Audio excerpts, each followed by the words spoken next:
Hello, एक बार फिर से स्वागत है मेरे इस YouTube चैनल पर। अभी तक हम जो इस चैप्टर में पढ़ रहे हैं कॉम्प्लेक्स नंबर में, वो आयोटा के बारे में पढ़ चुके हैं। अब आयोटा को थोड़ा और आगे बढ़ाएंगे, कॉम्प्लेक्स नंबर क्या होता है वो पढ़ेंगे। अभी तक हमने कॉम्प्लेक्स नंबर नहीं पढ़ा है, सिर्फ एक आयोटा फॉर्म पढ़ी है। उसी में जो भी ट्रिक बन सकती थी वो मैंने आपको ट्रिक प्रोवाइड कराई हैं।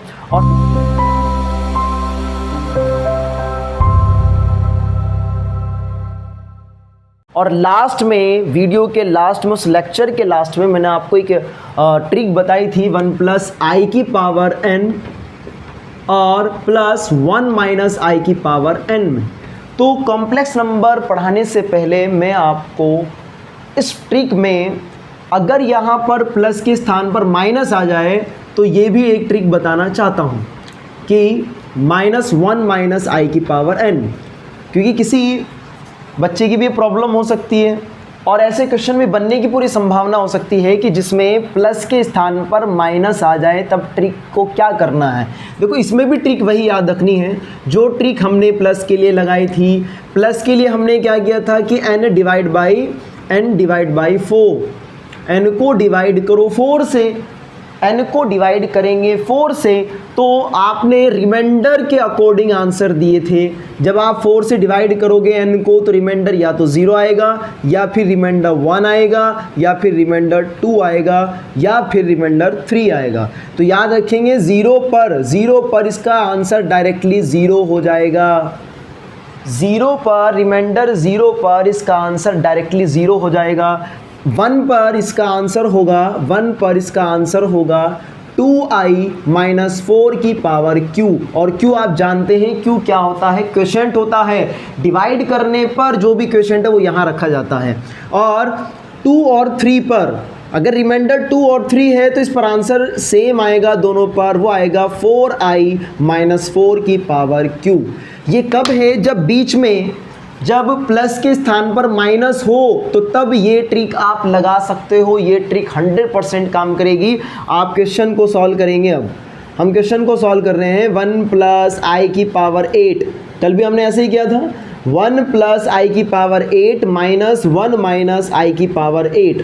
इसका आंसर बताइए ट्रिक से। नहीं तो आप जानते हैं बेटा, ये पावर 8 है, ये पावर क्या है, 8 है। और इसकी भी ट्रिक मैंने अलग से बता रखी है, इसकी ट्रिक क्या होगी, इसकी ट्रिक क्या होगी, वो आप जानते हैं। तो पहले विदाउट ट्रिक इसका आंसर निकाल कर देखो।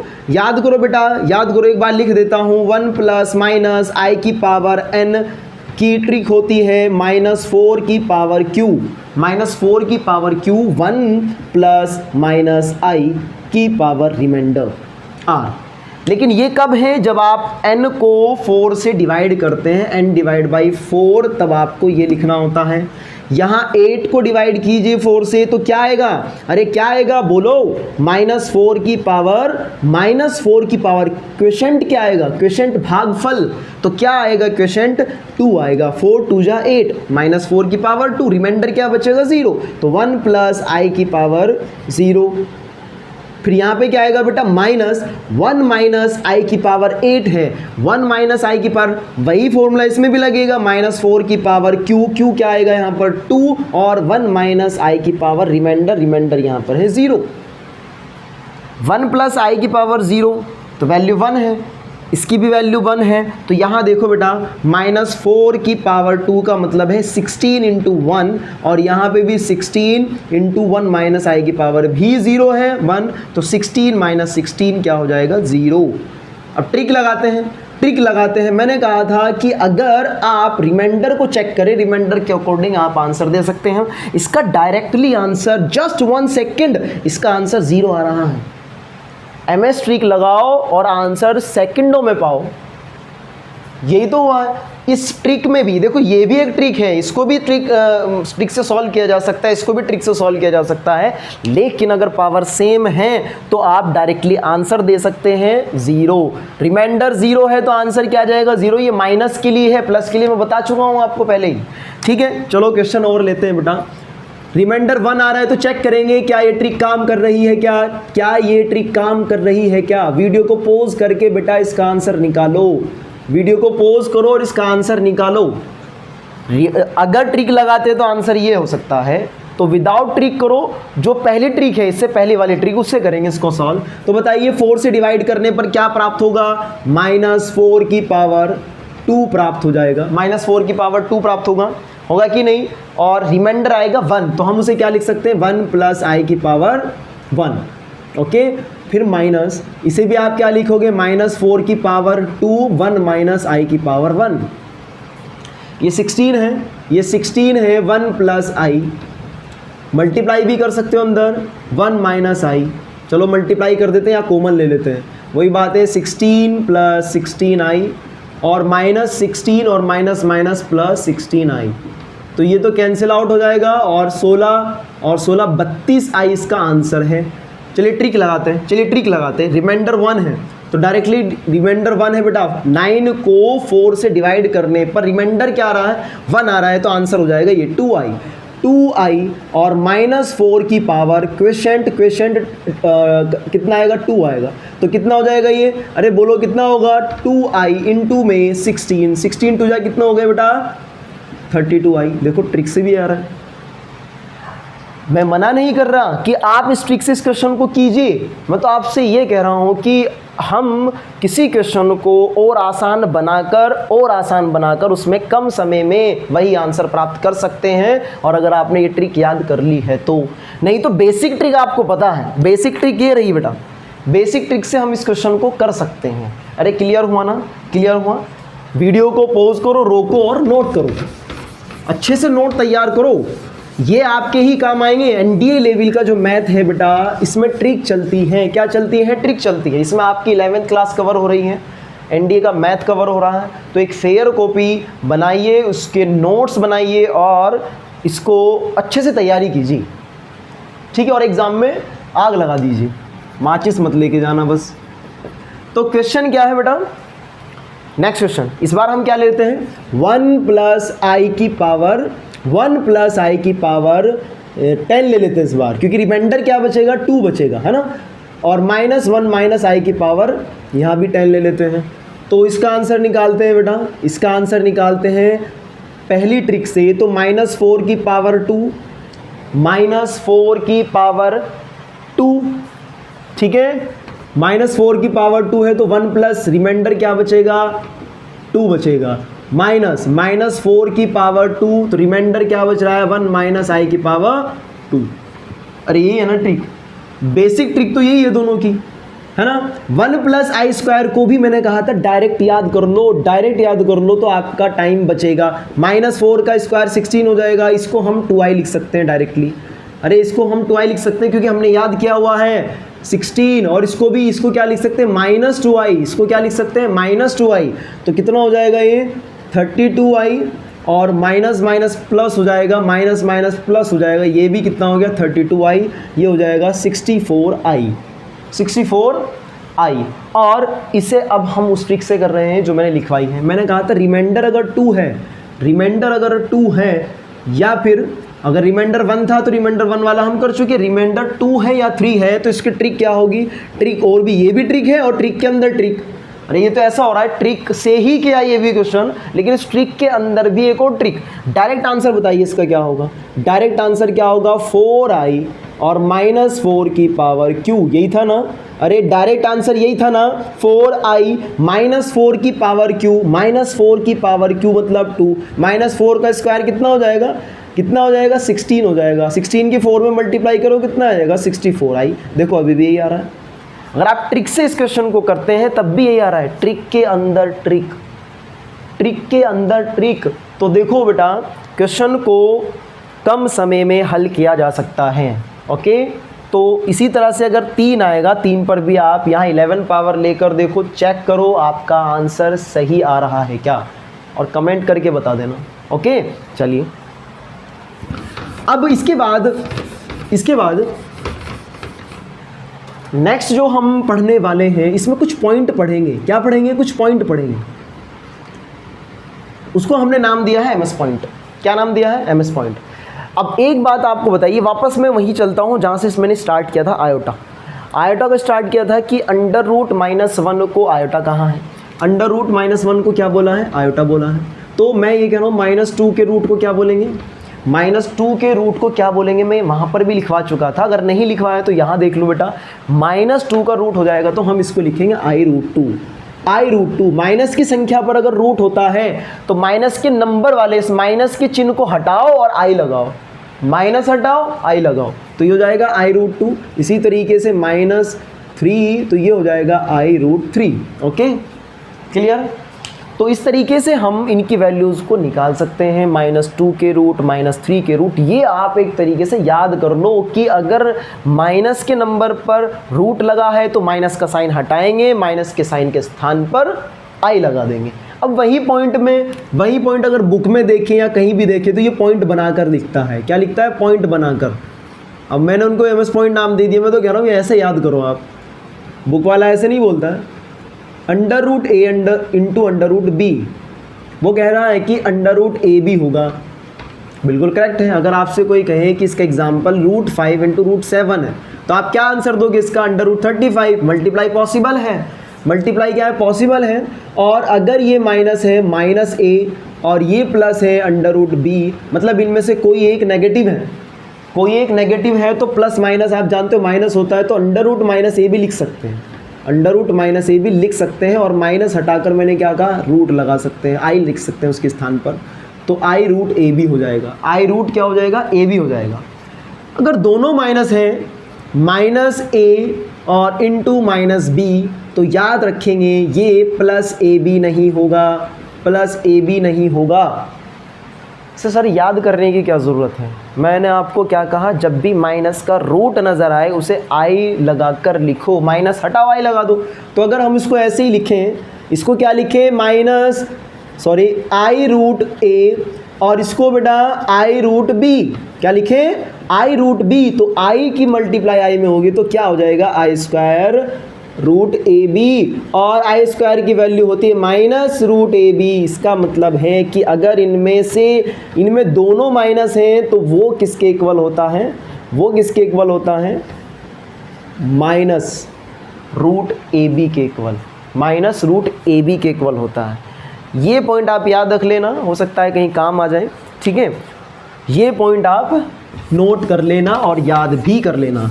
चलिए अब चलते हैं हम कॉम्प्लेक्स नंबर की तरफ कि ये कॉम्प्लेक्स नंबर क्या है। अब जो पॉइंट आया, अब आया है कॉम्प्लेक्स नंबर। कॉम्प्लेक्स नंबर जिसको हम लिखते हैं z से। किससे लिखते हैं? z से इसको रिप्रेजेंट किया जाता है।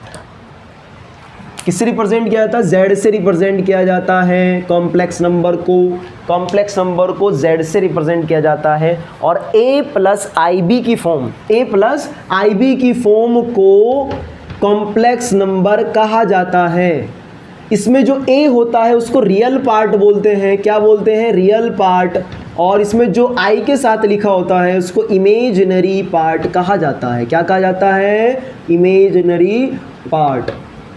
रियल पार्ट को शॉर्ट में ऐसे भी लिखा जाता है RE z, इसे IMZ लिखा जाता है। IMZ क्या लिखा जाता है? IMZ शॉर्ट में। तो IMZ मतलब इमेजिनरी पार्ट क्या है z का? B, और रियल पार्ट z का क्या है? A है कि नहीं? अरे है कि नहीं? देखो रियल पार्ट A है, इमेजिनरी पार्ट में केवल i का जो कोफिशिएंट है, जो i की मल्टीप्लाई में केवल वो लेना, ठीक है। ये कंप्लीट नहीं लेना, जो i की मल्टीप्लाई में है केवल वो लेंगे। क्लियर है ना? तो ये हो जाएगा रियल, ये हो जाएगा इमेजिनरी। अब इसमें एग्जाम्पल से देखो क्लियर कर जाएंगे। एग्जाम्पल देखो, z = 4 - 3i। 4 - 3i, what is REZ? 4, what is IMZ? -3। Clear? What is REZ? Real part क्या है इसका? 4 है। इमेजिनरी पार्ट क्या है? -3 है। ये याद रखेंगे कि जो i की मल्टीप्लाई में है उसका साइन भी लेना है। विद साइन के साथ में रियल पार्ट और इमेजिनरी पार्ट बताते हैं, विदाउट साइन नहीं बताएंगे। क्लियर है कि नहीं? चलिए क्लियर है। इसमें कुछ क्वेश्चन आपको ये याद रखने हैं कि अगर आपसे कोई कहे कि एग्जाम्पल, चलो एग्जाम्पल एक क्वेश्चन देते हैं। z = 1/4 + 3i। 4 + 3i, z का रियल पार्ट बताइए, और z का im वाला पार्ट, रियल पार्ट बताओ और इमेजिनरी पार्ट बताइए। अब यहाँ कन्फ्यूज़न है, यहाँ कन्फ्यूज़न क्या है, कॉम्प्लेक्स नंबर क्या है, अपोन में है। कॉम्प्लेक्स नंबर मैंने पहले भी लिखवाया है, आयोटा कभी भी अपोन में नहीं होना चाहिए, तो इसके साथ भी तो आयोटा है ना। अरे 4 + 3i है, तो ये चीज़ों को आप फिर से याद कर लो। जो कॉम्प्लेक्स नंबर है, कॉम्प्लेक्स नंबर कभी भी अपोन में नहीं होना चाहिए, अपोन में नहीं छोड़ना। देखते उसको हटा दो, मतलब अपोन में आए, क्या कहा था, गुस्सा आना चाहिए ना, गुस्सा आना चाहिए कि ये अपोन में कैसे आ गया, और अगर ये अपोन में आ गया तो अपोन को भगाएंगे कैसे। इसका तरीका क्या होता है, रेशनलाइज करना। अगर केवल आई होता है तो आई से मल्टीप्लाई डिवाइड की थी, अगर कोई पूरा कॉम्प्लेक्स नंबर होगा तो उस कॉम्प्लेक्स नंबर के कॉन्जुगेट से मल्टीप्लाई और डिवाइड करते हैं, तो रेशनलाइज करेंगे तब जाके z का रियल पार्ट और इमेजनरी पार्ट बताएंगे। पहले इसको इस रूप में बनाएंगे, मतलब कॉम्प्लेक्स नंबर अपोन में है तो उसको हटाएंगे, इसका तरीका है रेशनलाइज करना। 4 माइनस इसका ऑपोजिट साइन है -3i, इसी से मल्टीप्लाई और इसी से डिवाइड करेंगे, तो हमेशा ऊपर तो देखो 4 - 3i आ गया, लेकिन नीचे हमेशा एक फॉर्मूला बनता है a² + b²। अरे प्लस नहीं माइनस आएगा, प्लस नहीं माइनस आएगा, क्या आएगा, माइनस। a² - b², बीटेक में पढ़ा होगा, और अरे सॉरी बीटेक में नहीं, याद है कब पढ़ा था, अरे याद है ना कि a² - b, सभी को पता है। अरे सर बीटेक में पढ़ा है, क्या बोल रहे हो सर, बीटेक में कब पढ़ा है हमने, बीटेक में तो अभी किया ही नहीं। a + b और a - b, ये a² - b² होता है। अगर आपने 10th में नहीं पढ़ा है तो इसका मतलब फिर कहाँ पढ़ेंगे, सीधा बीटेक में पढ़ना फिर। ओके, तो 4 - 3i, 4 का स्क्वायर 16 और 3i का स्क्वायर क्या हो जाएगा, 3i का स्क्वायर। चलो यहाँ सॉल्व करते हैं, यहाँ सॉल्व करते हैं, क्या आएगा सॉल्व करके, क्या आएगा सॉल्व करके, 4 - 3i, इसका स्क्वायर करो, इसका स्क्वायर करो, 4 का स्क्वायर क्या हो जाएगा, 16 हो जाएगा, माइनस 3 का स्क्वायर 9 हो जाएगा, और i², तो कितना हो जाएगा, 4 - 3i अपोन में 16 + 9। अरे i² की वैल्यू -1, कहा था ना आपको, i² जहाँ भी दिखे -1 लिखूँ, तो कितना हो जाएगा, 4 - 3i अपोन 25, और इसको अलग अलग के अपोन में लिखेंगे तो ये हो जाएगा -3/25i, और ये आपका z है, और इस z का रियल पार्ट अब मेरे को बताइए क्या हो जाएगा, रियल पार्ट हो जाएगा 4/25 और इमेजिनरी पार्ट हो जाएगा -3/25। क्या ये समझ आया, क्या ये समझ में आया कि क्या होता है ये, इसमें इमेजिनरी और रियल पार्ट भी इस तरह से कॉम्प्लेक्स नंबर देकर भी पूछा जा सकता है, और बस इसमें रेशनलाइज का मेथड लगाकर उसको a + ib की फॉर्म में कन्वर्ट करके तब हम उसका रियल और इमेजिनरी पार्ट बता सकते हैं। क्लियर है ना, ओके, नोट करते जाना।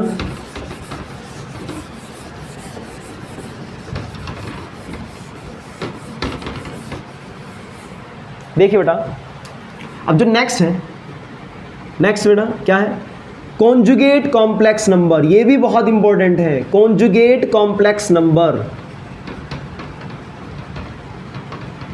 कॉन्जुगेट कॉम्प्लेक्स नंबर को z पर बार लगाकर रिप्रेजेंट किया जाता है। इफ z = x + iy होता है तो z बार = हो जाएगा, चलो a + i भी ले लो चाहे, या आप x + iy ले लो, तो इसका साइन चेंज करना है केवल आपको i का साइन चेंज करना है। i के साइन चेंज करते ही i का साइन जो चेंज हो जाएगा इसी को हम क्या बोलेंगे, z का बार बोलेंगे, मतलब कॉन्जुगेट कॉम्प्लेक्स नंबर कहेंगे, कॉन्जुगेट कॉम्प्लेक्स नंबर कहेंगे। एग्जाम्पल लेते हैं, if z =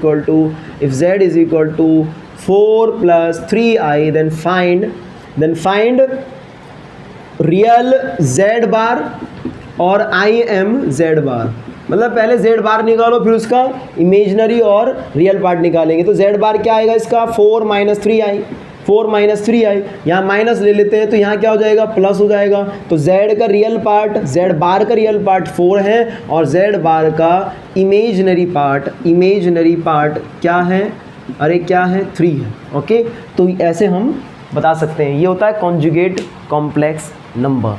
conjugate complex number और जो सिंपल कॉम्प्लेक्स नंबर है इसकी कुछ प्रॉपर्टी भी है, और इस प्रॉपर्टी के ऊपर भी एनडीए क्वेश्चन पूछ रहा है। वो क्या है देखते हैं।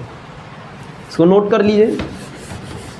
वो क्या है जो ये क्वेश्चन पूछ रहा है। देखिए प्रॉपर्टी दोनों की क्या होती है, ये प्रॉपर्टी आपको याद रखनी है। इस प्रॉपर्टी को आप पॉइंट नाम दे सकते हो।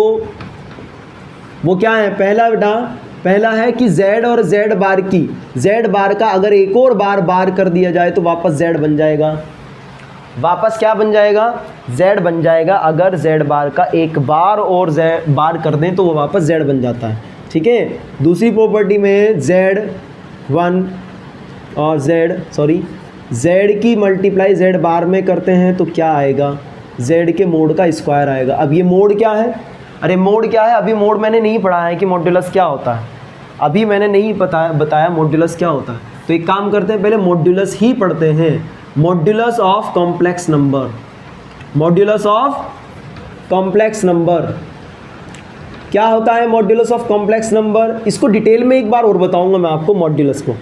मॉड्यूलस ऑफ कॉम्प्लेक्स नंबर को एक बार और डिटेल में आपको बताऊंगा। कब बताएंगे कि मॉड्यूलस, जब आपको आर्गेंट प्लेन के बारे में बताऊंगा जिसमें आप आर्गुमेंट निकालना सीखेंगे, तो वहाँ भी इसको डिटेल में बता देंगे कि मॉड्यूलस क्या होता है। फिलहाल आप इसको ये देख लो कि z पर ऐसे दो मोड लगाकर इसको रिप्रेजेंट किया जाता है। अब if z is equal to a plus i b है तो z मोड हो जाएगा under root a square plus b square, under root a square plus b square. तो ये होगा modulus of complex number, modulus of complex number. अरे clear हुआ ना, z mod under root a square plus b square, तो ये हो जाएगा। एग्जाम्पल कुछ भी ले सकते हो, z is equal to 4 minus 3i ले सकते हो आप। अब z मोड निकालना है तो अंडर रूट क्या हो जाएगा, 4 स्क्वायर प्लस, यहाँ बीच में प्लस ही आएगा, माइनस 3 का स्क्वायर तो वो भी प्लस हो जाता है। 16 प्लस 9 कितना हो जाएगा, 25 का रूट क्या हो जाएगा, 5 हो जाएगा z मोड। और मोड हमेशा यहाँ पे पॉजिटिव लेंगे, ये नेगेटिव नहीं होता है। तो इस तरीके से z का मोड निकाला जा सकता है। इसके बाद एक और टर्म पढ़ लेते हैं साथ के साथ ही, फिर ये प्रॉपर्टी, ये पॉइंट लिखवा देंगे आपको। ये क्या है, मल्टीप्लिकेटिव इन्वर्स। ये मल्टीप्लिकेटिव इन्वर्स क्या होता है, मल्टीप्लिकेटिव इन्वर्स, इसको z की पावर -1 लगाकर रिप्रेजेंट किया जाता है। सिंपल है बेटा, नाम से पता चल रहा है इन्वर्स, नाम से पता चल रहा है कि इन्वर्स, सिंपल इन्वर्स भी कह सकते हैं इसको, z इन्वर्स। तो z इन्वर्स क्या होता है, 1/z को कहा जाता है, 1/z को कहा जाता है, मतलब रेसिप्रोकल। z का reciprocal is called multiplicative inverse. The reciprocal of z is called multiplicative inverse. ठीक है। इसकी दूसरी फॉर्म इसमें भी होती है, ये काम आ जाती है कभी कभी। z minus 1 is equal to होता है z बार अपॉन में z का मोड का स्क्वायर, z के मोड का स्क्वायर। इसके ऊपर भी क्वेश्चन लेते हैं। इसके ऊपर क्वेश्चन क्या है, इसके ऊपर भी सेम लगभग यही है।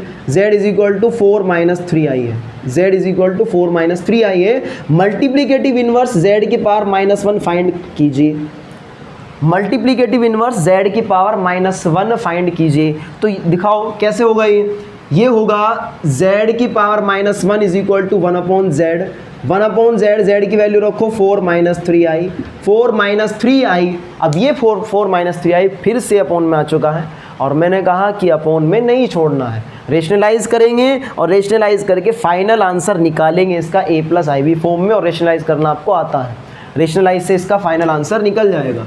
ओके, क्या निकलेगा पता है ना सभी को। अरे आगे तो कर सकते हैं रेशनलाइज, अभी तो करके बताया था, नहीं कर सकते, रेशनलाइज अभी करके बताया, तो रेशनलाइज से इसका आंसर निकल जाएगा।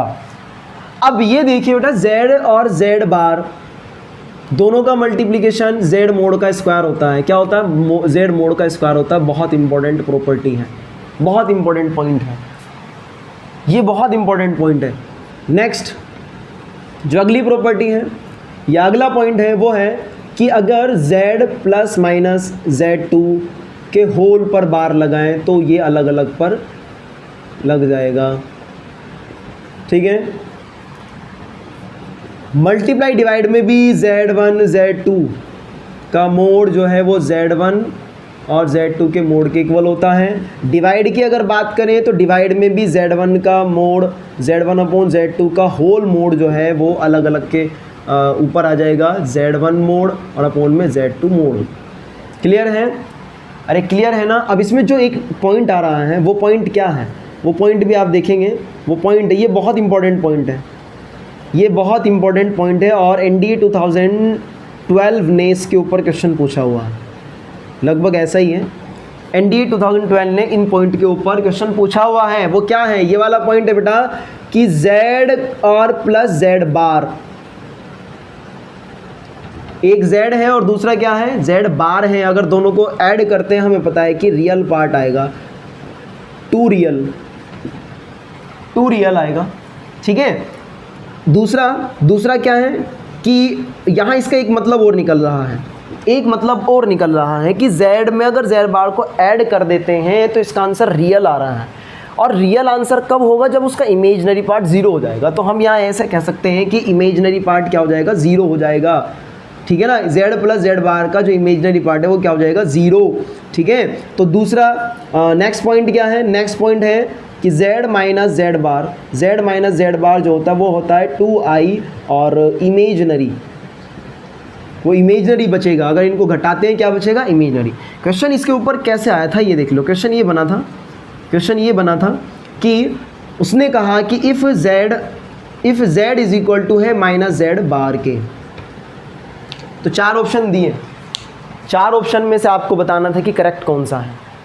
z माइनस z बार इक्वल दे रखा है, तो मेरे को ये बताइए कि अगर इसको सॉल्व करेंगे तो z प्लस z बार इक्वल 0 हो जाएगा। अरे होगा कि नहीं होगा, माइनस z बार को लेफ्ट में लेके आएंगे तो ये हो जाएगा 0। और अभी हमने पढ़ा कि z प्लस z बार जो होता है वो 2 रियल z होता है, 2 रियल z होता है। तो इसका मतलब ये 2 रियल z आ गया है, 2 रियल z की वैल्यू 0 प्राप्त हो गई है। इसके देखो z प्लस z बार की वैल्यू ये रख देंगे ना, 2 रियल z, तो ये 2 डिवाइड में, तो रियल पार्ट ऑफ z क्या आ जाएगा, रियल पार्ट ऑफ z 0 आ जाएगा। मतलब z का जो रियल पार्ट है वो क्या आ जाएगा, 0 आ जाएगा। और यही क्वेश्चन था, इसमें यही दे रखा था कि उसका काल्पनिक भाग, z का काल्पनिक भाग 0 है, मतलब इमेजनरी पार्ट, z का इमेजनरी पार्ट क्या है, 0 है, z का रियल पार्ट 0 है। तो इसी तरह से आपके 4 ऑप्शन बनाए थे और उसमें था कि उसका रियल पार्ट क्या हो जाएगा, 0 हो जाएगा। तो ये एनडीए 2012 ने क्वेश्चन पूछा था इस पॉइंट के ऊपर। और ये मैं कह रहा था कि बेटा इसमें ये भी याद रखते हैं कि जब ये 2REZ आया है, यहाँ इमेजनरी नहीं है ना, तो इमेजनरी z 0 है, यहाँ रियल पार्ट क्या हो जाएगा, 0 हो जाएगा। अरे अगर ये इसके इक्वल आ रहा है तो इसमें ये कब होगा इमेजनरी, ये केवल इमेजनरी है, तो वो कब होगा, जब इसका रियल पार्ट 0 होगा, तभी तो ऐसा होगा ना।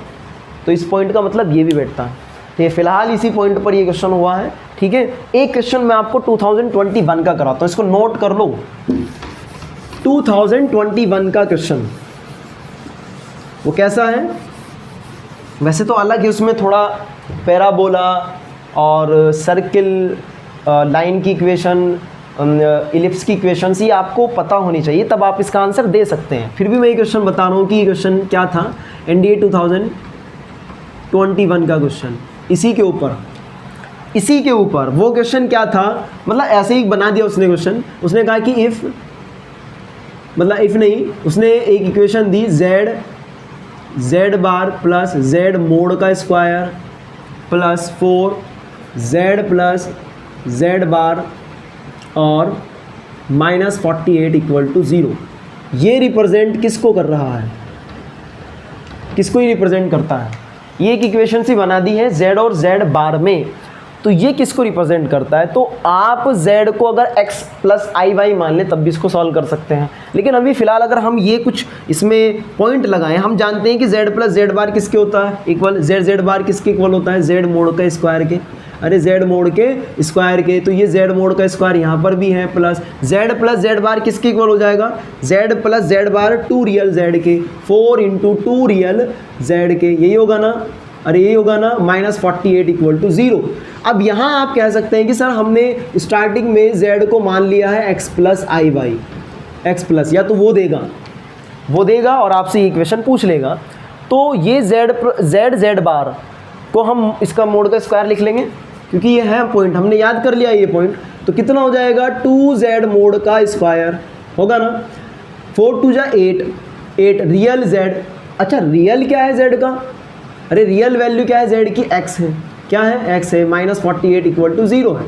अब मेरे को बताइए z मोड के स्क्वायर यहाँ से क्या प्राप्त होगा, ये होगा अंडर रूट। अरे अंडर रूट का भी स्क्वायर करेंगे तो क्या आ जाएगा, z मोड के स्क्वायर की वैल्यू हो जाएगी सिर्फ x square plus y square, क्योंकि ये रूट यहाँ था बेटा और ये रूट हट गया है और ये रूट हटा तो इधर क्या आ जाएगा, स्क्वायर आ जाएगा। तो डायरेक्ट हम इसकी वैल्यू क्या लिख सकते हैं, x square plus y square plus 8x minus 48 equal to 0। अब ये क्या है, ये किसकी इक्वेशन बन रही है, ये इक्वेशन बन रही है सर्किल की इक्वेशन, सर्किल की जो जनरल इक्वेशन होती है। तो इसका आंसर क्या हो जाएगा कि ये किसको रिप्रेजेंट कर रहा है, ये सर्किल को रिप्रेजेंट कर रहा है। कैसे है, देखो सर्किल की जो इक्वेशन आपने पढ़ी है उस चैप्टर में, नहीं पढ़ी है तो वो जब चैप्टर पढ़ाएंगे तो तब आपका क्लियर होगा। इसकी जनरल फॉर्म होती है x square plus y square plus 2gx plus 2fy plus c equal to 0, ये होती है इसकी जनरल फॉर्म है। मतलब ये कह रहे हैं हम कि x square plus y square, यहाँ से 2 से अगर इसको डिवाइड कर दें तो ये भी x square plus y square बचेगा, और यहाँ एक्स वाली टर्म है बट ये वाई वाली टर्म नहीं है तो वो 0 है, और ये क्या हो जाएगा, c की वैल्यू हो जाएगी 48। तो ये किसको रिप्रेजेंट कर रहा है, सर्किल को रिप्रेजेंट कर रहा है। थोड़ा बहुत इसी का इसमें इस्तेमाल हुआ है, बस x की z की वैल्यू रख देंगे और आपका आंसर आ जाएगा। ये था एनडीए 2021 का क्वेश्चन। अब मैंने आपको मोड बताया, मैंने आपको मल्टीप्लिकेटिव इन्वर्स बताया है, मैंने आपको कॉन्जुगेट कॉम्प्लेक्स नंबर बताया और सिंपल कॉम्प्लेक्स नंबर बताया है। सर इसके ऊपर कुछ क्वेश्चन दो आप, ठीक है मैं दे रहा हूँ क्वेश्चन। ये लीजिए बेटा, ये भी 2012 का क्वेश्चन है, एनडीए 2012 का क्वेश्चन है, अच्छा क्वेश्चन है। उसने कहा मोड फाइंड करिए, मॉड्यूलस निकालिए। मॉड्यूलस किसका निकालना है, क्वेश्चन मार्क, किसका निकालना है, √2 प्लस आई, √2 प्लस आई अपॉन √2 माइनस आई। क्या आप इसको नहीं कर सकते, एक काम करिए, ये आप ही करेंगे क्वेश्चन को और कमेंट्स में इसका आप आंसर देंगे। √2 प्लस आई और अपॉन में √2 माइनस आई रेशनलाइज करके होगा, साफ साफ आपको दिख रहा है, क्योंकि मैंने आपको ये बता दिया कि अगर अपॉन में कॉम्प्लेक्स नंबर होता है तो रेशनलाइज करके उसको सिंपल फॉर्म में बनाएंगे और तब उसका मॉड्यूलस फाइंड करेंगे। तो इसका आंसर आप निकालेंगे, ठीक है। सर कोई लेटेस्ट क्वेश्चन बताइए, क्या मॉड्यूलस के ऊपर अभी भी क्वेश्चन आते हैं, बिल्कुल आते हैं और आते रहेंगे। बस आपको उसके कॉन्सेप्ट याद होने चाहिए, सभी कॉन्सेप्ट याद होंगे तो कोई भी क्वेश्चन नहीं बचेगा आपसे, कोई भी क्वेश्चन नहीं बचेगा। और अगर कोई भी क्वेश्चन नहीं बचेगा तो याद रखना, एनडीए हो, जेईई मेंस हो, एडवांस हो, कुछ भी हो, सबको बीट कर दोगे, सब में आग लगा दोगे, ठीक है। आग लगानी है, माचिस नहीं लेके जाना। कभी कहो कि सर से वहाँ कहो कि सर प्लीज़ सर, वो कोई पानी मांगने के लिए उठता है और आप माचिस मांगने के लिए उठने लगे, तो ऐसा नहीं करना है। कहे सर माचिस है क्या, थप्पड़ लगेगा एक, वहाँ पर थप्पड़ लगेगा। मैं रियल बता रहा हूँ, कभी ये एक्सपेरिमेंट करे, सर ने कहा था आग लगाओ, सर ने कहा था आग लगाओ, अरे सर ने पेपर में आग लगाने के लिए बोला है, ऐसी तैयारी करो कि पेपर बचे ही ना आपसे, ठीक है। तो क्वेश्चन एनडीए का ही दे रहे हैं, चलो एनडीए का देते हैं, एनडीए 2021 का क्वेश्चन मॉड्यूलस के ऊपर। ये भी, इसमें भी मॉड्यूलस फाइंड करा रहा है। उसने कहा कि if z is equal to 1 plus i, if z is equal to 1 plus I, then find modulus of z plus 2 upon z। इसका मॉड्यूलस आपको निकालना है, ये 2 है, ये z नहीं है, ऊपर क्या है 2 है, तो z प्लस 2 अपॉन z का मॉड्यूलस निकालिए। क्या दिया है ऊपर, z की वैल्यू 1 प्लस आई है तो यह वैल्यू रख दो और कैलकुलेट करना शुरू कर दीजिए। z की वैल्यू क्या है बेटा, z plus 2 upon z, what is the value of z, 1 plus i. अरे पोज करके खुद निकाल कर देख लो, आंसर देखो क्या आएगा, बाद में मैच कर लेना, 1 प्लस आई दोनों जगह वैल्यू पुट कर दी है, तो 1 प्लस आई क्या आ जाएगा, एलसीएम आ जाएगा, ये आ जाएगा यहाँ पर 1 प्लस आई का होल स्क्वायर। देखो आ गया ना, देखो आ गया ना, क्या आ गया, 1 प्लस आई का होल स्क्वायर, 1 प्लस आई का होल स्क्वायर, जिसको मैंने कहा था आप डायरेक्ट याद कर लो, ये कभी भी कहीं भी टपक सकता है और आपका टाइम सेव करेगा। आप a प्लस बी का होल स्क्वायर खोलने की ज़रूरत नहीं है, आपने डायरेक्ट याद किया है कि सर ये तो 2i होता है प्लस 2 होता है, 1 प्लस आई होता है, इसमें से 2 कॉमन आ जाएगा, ये i प्लस 1 मतलब 1 प्लस आई ही बचेगा, और अपॉन में भी 1 प्लस आई है ऑलरेडी चल रहा है, ये कैंसिल आउट हो जाएगा, तो ये 2 आ गया है। फिलहाल इसका आंसर आया है 2। फिलहाल इसका आंसर क्या है 2, एक रियल पार्ट है ये। और इस रियल को हम, क्योंकि इसका तो मॉड्यूलस निकालना है, अभी केवल आपने क्या निकाला है z प्लस 2/z की वैल्यू फाइंड की है, अभी मॉड्यूलस नहीं निकाला, तो अब इसका मॉड्यूलस निकालो। z प्लस 2/z की वैल्यू क्या आई है, इसकी वैल्यू क्या आई है, इस आई 2। इसको हम अगर a प्लस IB की फॉर्म में लिख सकते हैं तो कुछ इस तरीके से लिख सकते हैं। अरे रियल है ना, रियल को भी कॉम्प्लेक्स फॉर्म में लिखा जा सकता है, a प्लस IB फॉर्म में लिखा जा सकता है, किसी को भी लिखा जा सकता है। अगर आपका आंसर I आया है, 3i आया है, इसको a प्लस IB की फॉर्म में लिखना है तो क्या आएगा 0 प्लस 3i, ऐसे लिख सकते हो।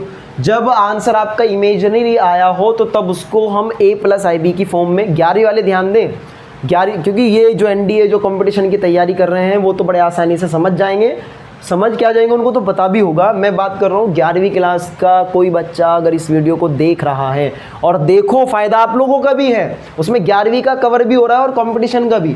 z प्लस 2/z की वैल्यू आई थी केवल 2, तो यहाँ जब आप क्वेश्चन करेंगे, क्वेश्चन जैसे वो निकालेंगे आप 5.1 निकालेंगे, तो 5.1 में ही NCERT से ये क्वेश्चन कह रहा है कि express the following into a plus IB form. तो a प्लस IB फॉर्म में उसको एक्सप्रेस करना है, जो भी क्वेश्चन दिए गए हैं।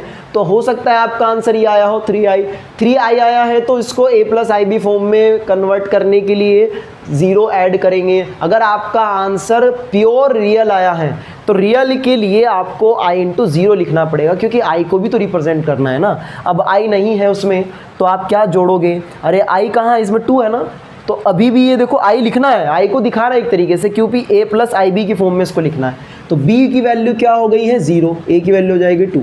इसका मोड बताओ क्या आएगा, मोड बताओ अब इसका क्या आएगा, मोड आ जाएगा इसका √2 का स्क्वायर प्लस 0 का स्क्वायर, मतलब 2 का स्क्वायर ही रहेगा बस, ये कैंसिल आउट, तो मतलब 2 ही आ गया। अगर ये भी आप डायरेक्ट याद करो कि किसी भी कॉम्प्लेक्स नंबर का यदि आंसर रियल पार्ट है और इसका रियल पार्ट का या फिर रियल नंबर का अगर हम मोड निकालें, मॉड्यूलस निकाल लें, तो वो खुद उसका मॉड्यूलस होता है। अगर 2 का मॉड्यूलस निकाले तो 2 रहेगा, 3 का मॉड्यूलस निकाले तो 3 रहेगा, ठीक है ना। तो 2 का मॉड्यूलस है 2 है तो 2 इसका मॉड्यूलस रहेगा, चाहे इसको आप a प्लस IB फॉर्म में लिखकर तब मॉड्यूलस निकालेंगे। क्या ये क्लियर हुआ? ये NDA 2021 में क्वेश्चन आया था, क्लियर है ना। मैंने आपको मल्टीप्लिकेटिव इनवर्स बताया, ठीक है, मैंने आपको मॉड्यूलस के बारे में बताया, ठीक है। अब क्या मैंने एक चीज़ और बताई कि अपोन में कभी भी 0 नहीं, सॉरी कॉम्प्लेक्स नंबर नहीं होना चाहिए। ऐसा करने के लिए, इसे हटाने के लिए रेशनलाइज करते हैं। तो इसी के ऊपर मैं कह रहा हूँ 2 रिज़ल्ट और याद कर लीजिए आप, 2 रिज़ल्ट और याद कर लीजिए और देखना 2017 NDA 2017 का क्वेश्चन मैं दिखाऊंगा आपको, और NDA 2021 का एक और क्वेश्चन दिखाऊंगा जो मैं रिज़ल्ट लिखवाने वाला हूं। अगर आप उसको याद कर लेंगे तो आपकी और ज़्यादा हेल्प हो जाएगी। और ज़्यादा हेल्प क्या होगी कि आपको 2 रिज़ल्ट और याद कर लेने हैं। रिज़ल्ट क्या है, देखो इतने टफ रिज़ल्ट नहीं है। कभी ये कहो कि सर इतने रिज़ल्ट लिखवा रहे हैं सर, सारे याद कर लेंगे, फिर तो नहीं ना, नहीं, वो लिखा रहा हूँ कि जो कॉमन है, जो ज़्यादा यूज़ होंगे, जो आपकी कैलकुलेशन को आसान भी करेंगे और याद करने में आसानी भी रहेगी। याद करने में आसानी है इस रिज़ल्ट को। देखो अगर 1 प्लस i है और नीचे 1 माइनस i है, तो बताइए क्या करेंगे आप, सबको पता है रेशनलाइज करेंगे। मैं कह रहा हूँ इसको रेशनलाइज करके जो भी आप करोगे फाइनल आंसर i ही आएगा। क्या आएगा, i आएगा। तो याद करने में क्या जा रहा है, 1 माइनस i, कितना टाइम लग रहा है याद करने के लिए, और अपॉन 1 प्लस i, तो इसका आंसर माइनस आएगा, चाहे आप रेशनलाइज करके कर लीजिए। इस पर क्वेश्चन बनाते हैं। क्वेश्चन क्या है, क्वेश्चन है 1 plus i upon 1 minus i की पावर 6। तो अब आप इसको अंदर रेशनलाइज करते, अगर मैं ये ना बताता, फिर रेशनलाइज करके जो आंसर आता फिर उसकी पावर 6 करते। मैं कह रहा हूँ डायरेक्ट इसका आंसर लिखो i, और i की पावर 6 है तो पावर 4 से ग्रेटर है, तो 4 से डिवाइड करेंगे 2 बचेगा, स्क्वायर की वैल्यू -1। जस्ट 5 सेकेंड में आंसर आ जाएगा, 5 सेकेंड में क्या आ जाएगा, आंसर आ जाएगा, ठीक है। चलो एक क्वेश्चन और देता हूँ आपको, 1 plus i upon 1 minus i plus 1 minus i upon 1 plus i। अच्छा, अगर आप इसके डायरेक्ट वैल्यू नहीं जानते तो आप क्या करते, आप इसको LCM लेते दोनों का, या इसको अलग रेशनलाइज करते, उसको अलग रेशनलाइज करते, उसका भी आंसर निकालते, इसका भी आंसर निकालते, और फाइनल आंसर आप बताते इसमें। अब मैंने क्या किया, 1 प्लस आई अपॉन 1 माइनस आई, 1 माइनस आई अपॉन 1 प्लस आई ऐसे रख दिया, और मैंने आपको ये ट्रिक बता रही कि इसका आंसर क्या है। इसका आंसर तो आई है, और इसका आंसर क्या है, अरे बोलो इसका आंसर क्या है, माइनस आई। माइनस प्लस क्या होता है, माइनस, और ये क्या हो जाएगा, आई से आई कैंसिल, और answer 0, answer 0। Just 1 second, 2 second, 3 second, maximum 5 second में इनके आंसर निकल जाएंगे। सर अब बताओ कौन सा क्वेश्चन आया था, किस तरह से आ सकते हैं, ऐसे आ भी सकते हैं और भी लेवल पर दे सकते हैं। क्वेश्चन देखिए 2017 का, 2017 का क्वेश्चन क्या है, और ये आपका एनसीईआरटी का भी वैसे क्वेश्चन है। आप एनसीईआरटी के मिसलिनियस में देखना, उसमें भी एक क्वेश्चन है। मिसलिनियस का लास्ट वाला जो एनसीईआरटी में जो लेसन नंबर 5 की मिसलिनियस, उसका लास्ट क्वेश्चन है ये। इसमें 1 प्लस आई अपॉन 1 माइनस आई की होल पावर n है और इज इक्वल टू 1 है। तो n की मिनिमम वैल्यू आपको बतानी है, n की मिनिमम वैल्यू बतानी है जिस पर, और मिनिमम पॉजिटिव वैल्यू आपको बतानी है। n की कौन सी वैल्यू बतानी है, मिनिमम पॉजिटिव